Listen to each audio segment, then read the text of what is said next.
بسم اللہ الرحمن الرحیم۔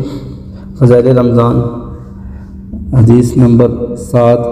حضور صلی اللہ علیہ وسلم کا ارشاد کہ بہت سے روزہ رکھنے والے ایسے ہیں کہ ان کو روزہ کے ثمرات میں بجز بھوکا رہنے کے سوا کچھ نہیں، اور بہت سے شب بیدار ایسے ہیں ان کو رات کے جاگنے کی مشقت کے سوا کچھ بھی نہ ملا۔ اس حدیث میں چند اقوال ہیں، وہ یہ کہ وہ شخص مراد ہے جو دن بھر روزہ رکھ کر حرام مال سے افطار کرتا ہے، حرام مال کماتا رہتا ہے اور حرام مال سے کھانا پینا، اور اس سے زیادہ گناہ حرام کھانے کا ہو گیا اور دن بھر بھوکا رہنے کے سوا اور کچھ نہ ملا۔ دوسرے یہ کہ وہ شخص مراد ہے جو روزہ رکھتا ہے لیکن غیبت میں بھی مبتلا رہتا ہے، جس کی وجہ سے اس کے روزے کا ثواب زائل ہو جاتا ہے۔ نبی اکرم صلی اللہ علیہ وسلم کے ارشادات جامع ہوتے ہیں، یہ سب صورتیں اس میں داخل ہیں، اور اس کے علاوہ بھی اس طرح جاگنے کا حال کہ رات بھر شب بیداری کی، جاگتے رہے مگر تھوڑی سی غیبت کر لی یا کوئی حماقت کر لی، کوئی گناہ کام کر لیا تو صبح کی نماز قضا کر دی، یا رات کو جاگتے رہے سو کے صبح کی نماز نہ پڑھی، تو وہ اس کا سارا ثواب ضائع ہو گیا، کیونکہ فرض نماز کا ادا کرنا بہت ضروری ہے۔ حضور صلی اللہ علیہ وسلم کے ارشاد کہ روزہ آدمی کے لیے ڈھال ہے جب تک اس کو پھاڑ نہ ڈالے۔ صحابہ نے پوچھا یا رسول اللہ صلی اللہ علیہ وسلم کہ ڈھال کا کیا مقصد ہے؟ ڈھال ہونے کا مطلب یہ ہے کہ جیسے آدمی ڈھال سے اپنی حفاظت کرتا ہے، اس طرح روزہ بھی اپنے دشمن یعنی شیطان سے حفاظت ہوتی ہے۔ ایک روایت میں ہے کہ روزہ حفاظت ہے اللہ کے عذاب سے، دوسری روایت ہے کہ روزہ جہنم سے حفاظت ہے۔ ایک حدیث میں آیا کہ کسی نے عرض کیا رسول اللہ صلی اللہ علیہ وسلم روزہ کس طرح پھٹ جاتا ہے؟ آپ صلی اللہ علیہ وسلم نے فرمایا جھوٹ اور غیبت سے۔ ان دونوں روایتوں میں اس طرح سے اور بھی متعدد روایات ہیں، حدیثیں ہیں کہ روزہ کے خراب ہونے کی۔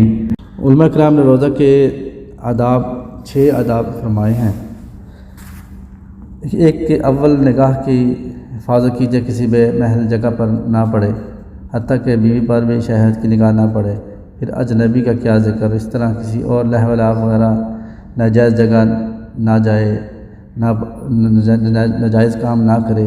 نبی کریم صلی اللہ علیہ وسلم ارشاد کہ نگاہ ابلیس کے تیروں میں سے ایک تیر ہے، جو شخص اس سے اللہ کے خوفیہ سے بچ رہے، حق تعالی شان اس کو ایسا نور ایمانی نصیب فرماتے ہیں جس کی حلاوت و لذت دل میں محسوس کرتا ہے۔ اور علماء کرام نے لکھا ہے کہ اب نظروں کی حفاظت بہت ضروری ہے۔ اگر نظر جو ہے وہ غلط جگہ پر پڑے، یعنی نامحرم پر پڑے، اس سے بھی انسان کے روزے ثواب میں فرق پڑتا ہے۔ دوسری چیز زبان کی حفاظت ہے، جھوٹ، چغل خوری، لغو اور بکواس، غیبت، بدگوئی، بد کلامی، جھگڑا وغیرہ سب چیزوں سے میں داخل ہے۔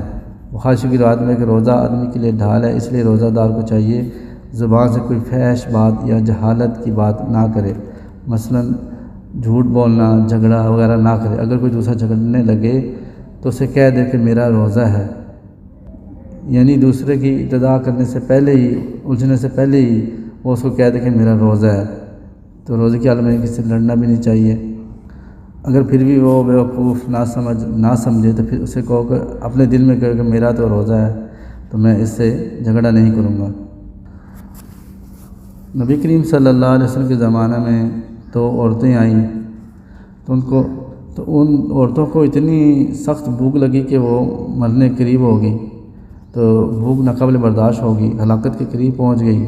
صحابہ کرام رضی اللہ اجمعین نے نبی کریم صلی اللہ علیہ وسلم سے دریافت کیا تو حضور صلی اللہ علیہ وسلم نے ان کو بلایا اور ایک پیالہ بھی پاس منگوایا۔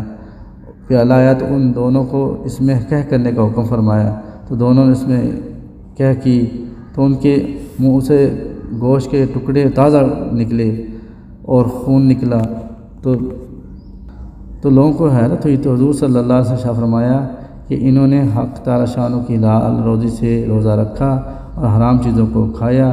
کہ دونوں عورتیں لوگوں کی غیبت کرتی رہیں۔